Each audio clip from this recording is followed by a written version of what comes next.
Welcome to the 911 Survival Guide. My name is Bret, Training Coordinator here at NCT 911. Going to be your host today, and I've got a very special guest with me, Nikki Newton, Community Engagement Coordinator here at NCT 911. She's going to be helping me as we talk about a really important topic, a serious topic, a topic about reality that's facing our world and community today. We're going to be talking about domestic violence. October is Domestic Violence Awareness Month. We want to talk a few things about that, share some resources, talk about that with 911, and kind of talk about some next steps and how we can move forward. So, Nikki, tell me about your experience dealing with domestic violence and kind of why you're my special guest today. Yeah, absolutely. So I've been with NCT 911 for just almost a year now, which is crazy. It went by so fast. But before that, I worked in victim services. My last job, I worked in what's known as a dual agency. So we served survivors of domestic violence and sexual assault.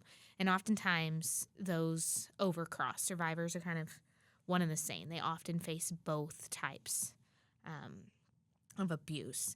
And so I've worked one-on-one with many survivors of domestic violence and have been able to get that side of things and seen that perspective. And so coming to 911, it's been really interesting. And I've definitely learned a lot that I wish I knew when I was in that role.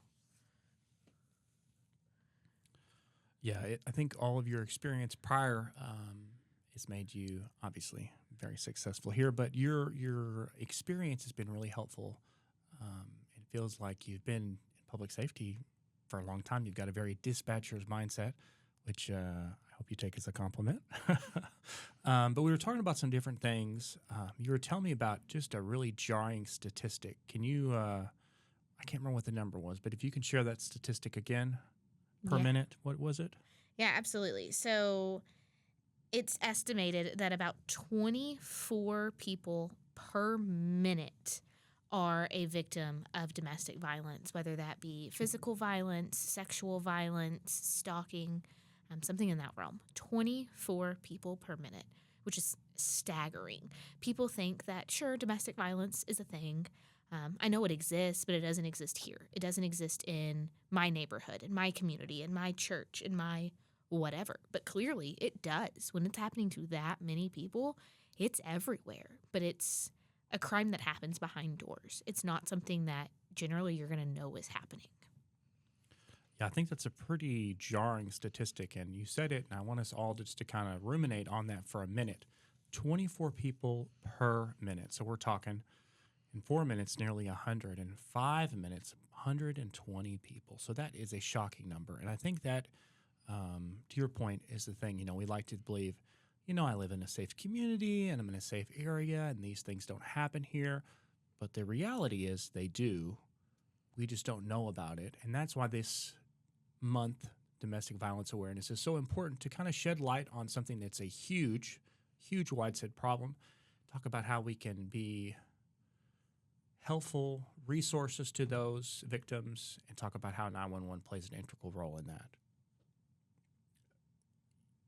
With your experience, now on the other side of 911, if you will, what are maybe some things you wish you knew about 911 or wish victims knew about 911 who are in these challenging situations? So I think the biggest thing that I have learned since being in 911 that if I could go back and teach it to my clients, I would have, is text to 911. When I was in that role, I knew text to 911 existed, and that's it. I didn't know how it worked. I didn't know if it worked everywhere. I didn't know if there was a delay. I just knew that you could text 911. And so I didn't want to give clients false information. And I've talked to many of my previous colleagues that are still in the field, and they say the same thing. We know it exists. We don't know enough about it to feel confident in telling our clients about this, to tell survivors of domestic violence about this. And so I think it's really important for us as 911 professionals to educate people on how 911 works. Yeah, text 911 here in the NCT 911 region we've had for a long time, but it's really starting to get more spread, more buy-in, more agencies, more coverage, if you will, for that. And, you can maybe think like, well, I've maybe never called 911. How do I text a 911? Well, it's going to be virtually the same thing, right? dial 911, hit the phone button, or you can go into your text and just text 911. As far as a telecommunicator's perspective, it's going to work the same for us. We're going to be just gathering information. What's your location, callback number, your name, situation, what's happening, all those type of questions. And I think sometimes people get nervous about that. You're not going to be asked something you don't know. We're just trying to figure out as much as we can so we can paint a picture for our first responders and get as much information so we can provide you help and resources. And then text to 911, it's so revolutionary. We've had it for a long time, but it hasn't been widespread across our region, so it's kind of hard to promote something that's not everywhere, but it's continuing to grow. You know, what we like to say is text to 911, silence saves lives. You know, a lot of times you're in a situation where you're not safe to talk, safe to speak. You need to be quiet. That suspect is there. You know, we talk about it in class too. If it's an active shooter, home invasion, kidnapping, all those things, you're not in a safe space that you can speak freely. But boy, howdy, we text like crazy. So text to 911, great resource during the situation, after the situation. Yes, we wish more people knew about that, knew that was a available resource for them. And while we're talking about that, we want to talk about, too, to the victims out there, you are not alone. You know, everybody says that, but really and truly, you know, when you're in that situation, when you're in that dark place, in that low spot, you know, you can feel alone. You can feel like the only person dealing with that thing, the only person that notices and sees.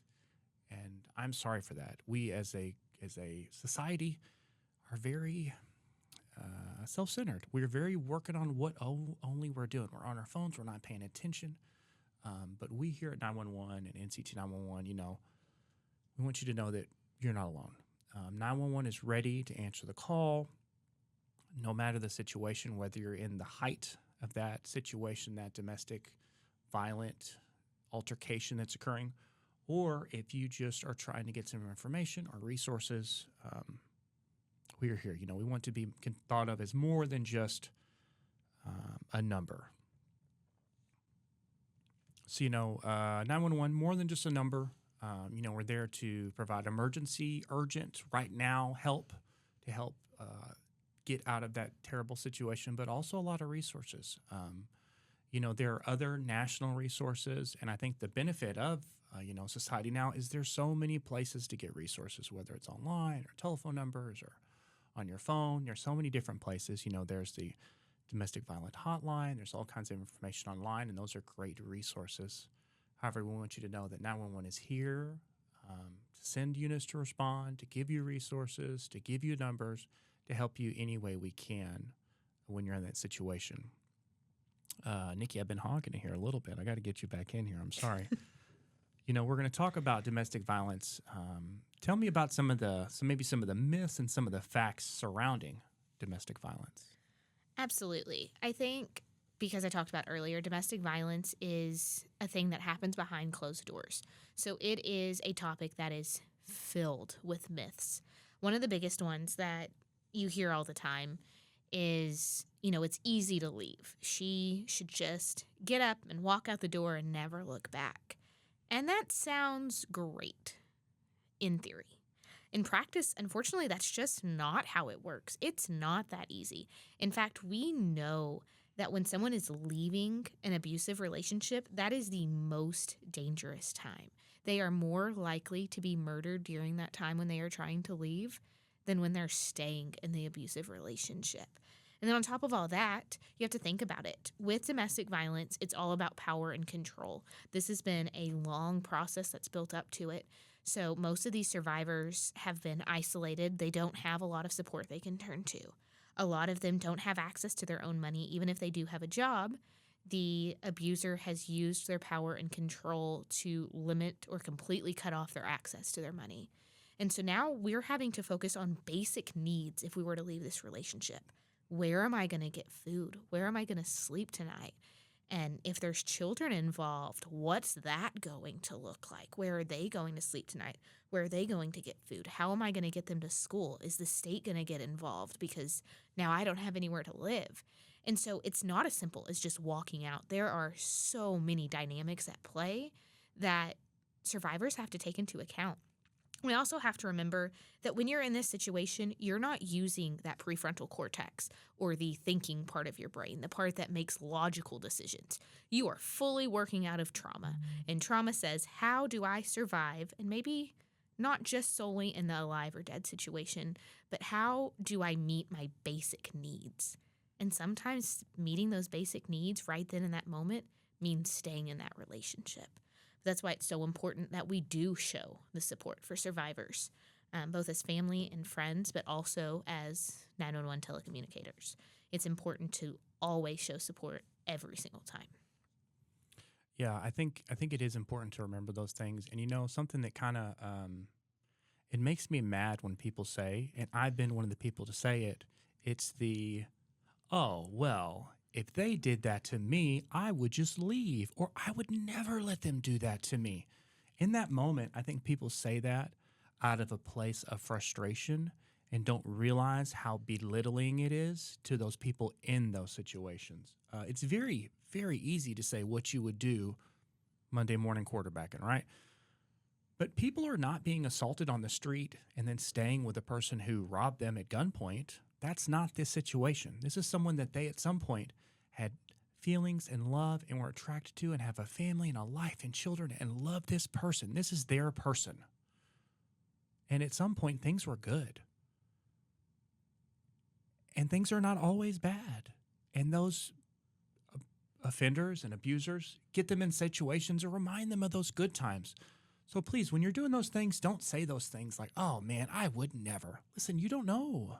You do not know. Think about what you're saying.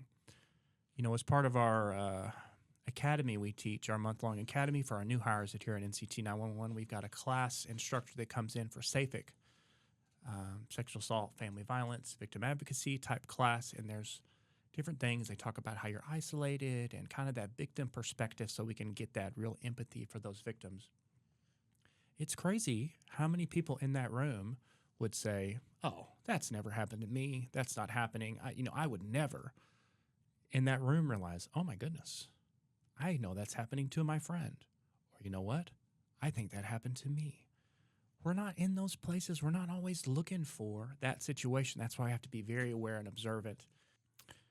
So telecommunicators, as a telecommunicator for a long time, while I don't currently do it, I want to say, remember the important job that we signed up for. We did not sign up. We don't have the luxury to talk to everyone on their best days and their happiest moments, and they're excited to share great things with us. We are emergency services, right? We are emergency communication center. They are calling us when they've tried all the things and none of the things have worked and they're in a bad situation. So please remember that. We need to give our callers empathy, grace, understanding, and give them the best resources we can. Yeah, absolutely. I think it's important to note, we talk about how on average people will leave 7 times before they leave for good, which I get it. It can be frustrating on the friends and family side, on the telecommunicator side, on the advocacy side. It's frustrating for everyone involved on the outside. But that's because we care, right? We want these people to be safe and happy and healthy. But we still have to treat every single situation with empathy. You never know what time we're on. You never know when it is the time that they are leaving for good. And so we can't throw our hands up in the air and give up. We always have to be ready with those resources, with that compassion to help when they are ready. That's right. Nikki, I just want to thank you for being here today. As a reminder, everyone, Domestic Violence Awareness Month is October. While it is this month's awareness, I don't want us just to think about it this month and then forget about it the rest of the year. This is really to kind of open our eyes. We got to take care of each other. So please continue to take care of each other, take care of yourself. Telecommunicators, thank you for the great job you're doing. Try to get a little bit more sleep. And until next time, this has been Bret with 911 Survival Guide, signing off.